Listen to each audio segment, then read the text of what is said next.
Convener, and Happy New Year to yourself and to everybody on committee. I'm very grateful for the opportunity to attend today and to speak to some of the work that I've outlined in my correspondence to committee and the opportunity to focus principally on policing and mental health. In relation to mental health concerns, the Scottish Government believes that there should be no wrong door to accessing unplanned or urgent mental health support, and anyone in need of that support must receive the right care in the right place at the right time. However, at the outset, it is only right that I also acknowledge that not everyone who may have a mental health related concern is vulnerable or in distress. There are many circumstances not related to mental health in which a person may be classed as vulnerable, unable to protect themselves or be at risk of harm and exploitation. It's also important to acknowledge that distress can be a normal response to life-challenging situations, and that does not mean that everyone experiencing distress will need formal mental health intervention.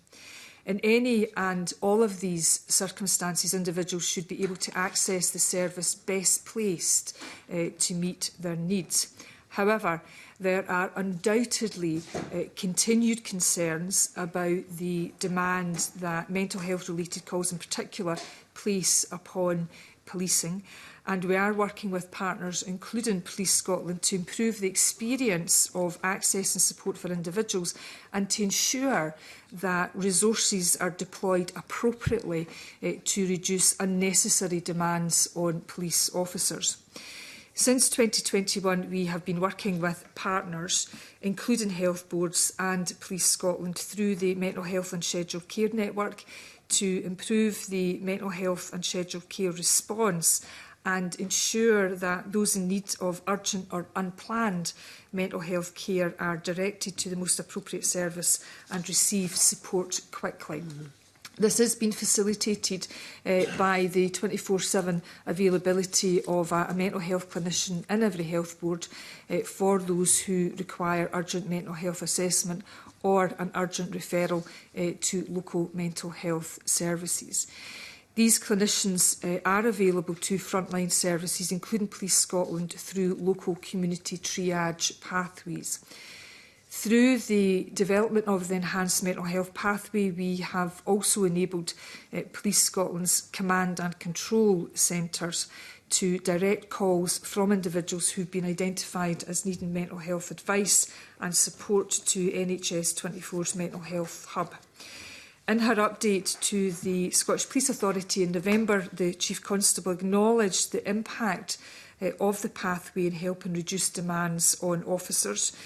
10,611 referrals to NHS 24 has allowed 54,328 officer hours to be redirected to other duties. More broadly, we are working with a number of partners to deliver the actions within the Mental Health and Wellbeing Strategies First Joint Delivery Plan and Workforce Action Plan, which were published jointly with COSLA, and these seek to create real and lasting change in the country's mental health with a whole systems approach that has renewed focus on prevention and early intervention.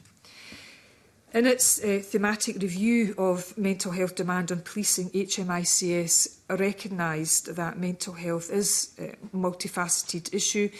that needs an effective whole system partnership response, and the HMICS set out a number of recommendations for Police Scotland, the Scottish Police Authority and the Scottish Government. As part of our commitment to implement the review's recommendations, the Scottish Government, Scottish Police Authority and Police Scotland have established a partnership delivery group working across organisational boundaries to identify and deliver support to individuals that can be delivered in a person-centred and trauma-informed way. And I am pleased to inform the committee that this group has worked together to support the Scottish Government to develop a framework for collaboration, and this framework will very shortly be published and aims to promote a multi-agency collaborative approach to crucially improving local distress pathways. In addition, published alongside this framework will be a mental health and policing action plan outlining numerous collaborative commitments across sectors that will further bolster the PDG's aim of improving the multi-agency approach to mental distress. So I would like to, Convener, take this opportunity to extend my heartfelt thanks and gratitude to our partners for their support in developing the framework and collaborative commitments, and to acknowledge the tireless effort of all of those who continue to contribute to the delivery of mental health services, including the crucial role of ambulance, policing and third sector partners. And in all of this, partnership working is undoubtedly the key that will unlock many shared challenges, and it is only by working together that we can deliver real, lasting and meaningful change. Moving forward, the Scottish Government remains fully committed to continuing this partnership approach that has been so crucial to the development of the framework and collaborative commitments, particularly as we move forward to implementation. And I'll leave my remarks there, Convener.